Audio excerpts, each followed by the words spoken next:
வணக்கம். As a retail இன்வெஸ்டராக வெளிநாட்டு investment through mutual fund மூலயமா நம்மளால் பண்ண முடியும்.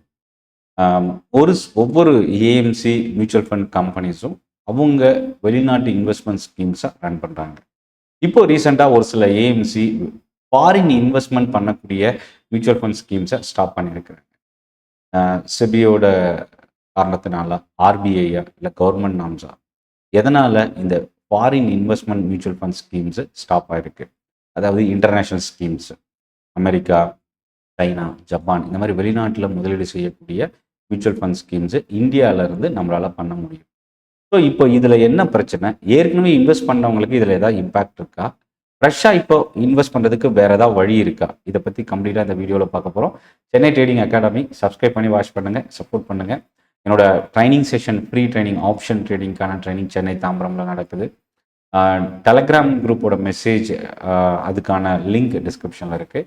ஸோ இந்த 2 லிங்கை கிளிக் பண்ணி நீங்கள் ட்ரைனிங் அட்டன் பண்ணலாம், குரூப்பில் ஜாயின் பண்ணிக்கலாம். இப்போது வீடியோக்குள்ளே போகலாம். ஃபஸ்ட்டு விஷயம் என்னென்னா, இந்த international mutual fund schemes foreign மார்க்கெட்டோட அன்சர்டனிட்டியா இல்லை குளோபல் இஷ்யூஸ் ஏதாவது இருக்கா? எதனால் இந்த ஸ்டாப் பண்ணியிருக்கிறாங்க?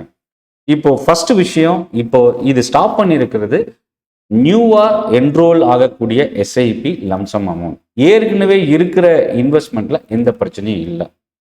ஸோ அப்போது இதுக்கு யார் காரணம் இந்த ஸ்டாப் பண்ணதுக்கு? ஏஎம்சியா, செபியா, ஆர்பிஐயா, கவர்மெண்ட்டா?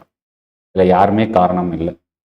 ஏன் அப்படின்னா, கவர்மெண்ட்டோட நார்ம்ஸ் வந்து $7 பில்லியன் அளவுக்கு maximum cap through mutual fund மூலயமா வெளிநாட்டில் இன்வெஸ்ட் பண்ண முடியும். இந்த கேப் ரீச் ஆனதுனால தான் ஒவ்வொரு ஏஎம்சியும் அவங்க அதை ஸ்டாப் பண்ணுறாங்க. இப்போது இதில் நம்ம தெரிஞ்சுக்கக்கூடிய விஷயம் என்னென்னா, இதில் எந்தெந்த மியூச்சுவல் ஃபண்ட் ஸ்கீம்ஸு இம்பாக்ட் இருக்குது? கிட்டத்தட்ட ஒரு 11 ஏஎம்சி இருக்குது. 65லேருந்து 66 ஸ்கீம் கிட்டத்தட்ட அப்ராக்சிமேட்டாக பார்க்கும்போது இன்டர்நேஷ்னல் ஸ்கீம்ஸை வந்து ஆப்ரேட் பண்ணுறாங்க. இதில் ரொம்ப குறிப்பிட்டு சொல்லணும்னா, எக்ஸாம்பிளுக்கு வந்து பிஜிஐஎம், ஃப்ராங்க்லின் டெம்பிள்டன், எடில்வைஸ், இது எல்லாமே இதில் இன்க்ளூட் ஆகுது. ஸோ இவங்க நியூ இன்வெஸ்ட்மெண்ட்டை ரிசீவ் பண்ணுறதில்ல. இப்போது எஸ்ஐபி அப்படின்னு பார்க்கும்போது ஒரு சில ஏஎம்சி எஸ்ஐபியும் ஏற்கனவே ரன் ஆகிட்டு இருக்கிற எஸ்ஐபி ஸ்டாப் பண்ணுறாங்க. ஒரு சில ஏஎம்சி ஏற்கனவே ரன் ஆகிட்டு இருக்கிற எஸ்ஐபியை ஸ்டாப் பண்ணல. பட் ஆனால் ஃப்ரெஷ்ஷாக ஓப்பன் பண்ண போகிற எஸ்ஐபியும் ஃப்ரெஷ் இன்வெஸ்ட்மெண்ட், லம்சம் இன்வெஸ்ட்மெண்ட்டையும் இப்போதைக்கு ஸ்டாப் பண்ணி வச்சுருக்கிறாங்க. இது ஒரு டெம்பரவரி இஷ்யூ மட்டுமே. ஏன்னா மறுபடியும் அந்த 7 பில்லியன் கேப்லேருந்து குறைஞ்சது அப்படின்னா மறுபடியும் இந்த இன்டர்நேஷ்னல் ஸ்கீம்ஸு மறுபடியும் சப்ஸ்கிரிப்ஷன்ஸை எடுக்கிறதுக்கு வாய்ப்பு இருக்குது. இப்போ ஏற்கனவே இன்வெஸ்ட் பண்ணவங்களுக்கு இதில் ஏதாவது இம்பேக்ட் இருக்குது அப்படின்னா, உங்கள் இன்வெஸ்ட்மெண்ட் சேஃபாக இருக்கும், 100% பாதுகாப்பாக இருக்கும் ரெகுலேட்டரி ப்ராசஸ் பிரகாரம். இது வந்து ஒரு டெம்பரவரி பாஸ் பட்டன் தான். மறுபடியும் அந்த நியூ இன்வெஸ்ட்மெண்ட் அதுக்கான லிமிட் குறையும் பொழுது ஆட்டோமேட்டிக்காக நியூ இன்வெஸ்ட்மெண்ட் ஸ்டார்ட் ஆகும். இப்போ ஏற்கனவே இன்வெஸ்ட் பண்ணவங்களுக்கு NAV day to day update ஆகும். அவங்களோட போர்ட்ஃபோலியோவில் நீங்கள் என்ன வச்சிருக்கிற மியூச்சுவல் ஃபண்ட் ஸ்கீம்ஸு, அதோட வேல்யூ என்ன, இன்க்ரீஸ் ஆகுதா, ஃபால் ஆகுதா, அந்த டீட்டெயில்ஸ் எல்லாமே ஆஸ் யூஷுவல் நீங்கள் பார்த்துக்கலாம். ஸோ ஃப்ரெஷ்ஷாக நீங்கள் இன்வெஸ்ட் பண்ணுறது மட்டும்தான் பண்ண முடியாது. இதில் ரொம்ப முக்கியமானது, நீங்கள் ஸ்விட்ச் பண்ணலாம், ரிடம்ஷன் பண்ணலாம், அதில் எந்த பிரச்சனையும் இல்லை. எப்போ வேணாலும் நீங்கள் ரிடம் பண்ணிவிட்டு உங்கள் ஃபண்டை எடுத்துக்கலாம்.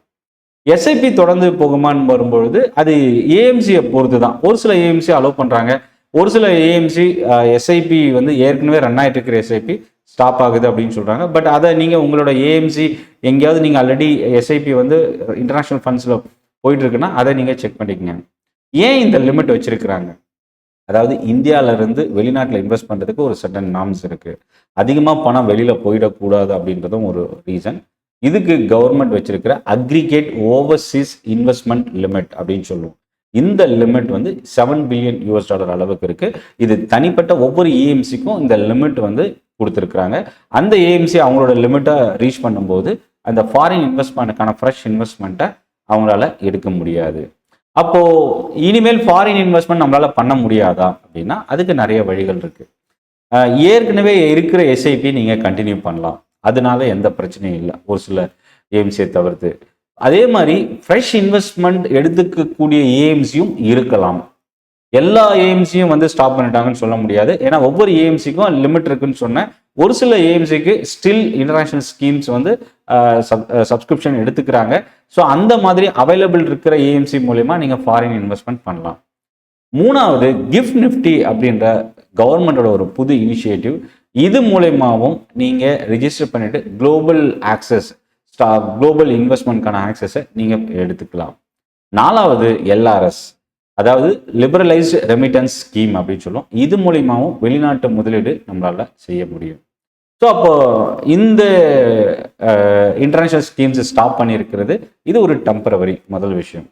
மார்க்கெட் கிராஷ்னாலேயோ இல்லை ஃபண்டோட பர்ஃபார்மன்ஸ் சரியில்லைன்றதுனாலையோ ஏஎம்சினாலேயோ இது ஸ்டாப் ஆகலை. இன்வெஸ்ட்மெண்ட் லிமிட் ரீச் ஆகும்போது இது ஸ்டாப் ஆகுது. இதை தான் நம்ம தெரிஞ்சுக்கணும். அப்போது நம்ம செல் பண்ணுறதுனாலையோ இல்லை ஸ்விட்ச் பண்ணுறதுனாலையோ எந்த பிரச்சனையும் இல்லை. அது நீங்கள் எப்போ வேணால் பண்ணிக்கலாம். இந்த வீடியோ உங்களுக்கு யூஸ்ஃபுல்லாக இருக்கும் அப்படின்னு நினைக்கிறேன். சென்னை ட்ரேடிங் அகாடமி சப்ஸ்கிரைப் பண்ணி ஜாயின் பண்ணுங்கள். என்னோட ட்ரைனிங் செஷன், அதே போல் டெலிகிராம் குரூப் லிங்க் எல்லாமே டிஸ்கிரிப்ஷனில் இருக்குது. கிளிக் பண்ணி ஜாயின் பண்ணிக்கங்க. நன்றி, வணக்கம்.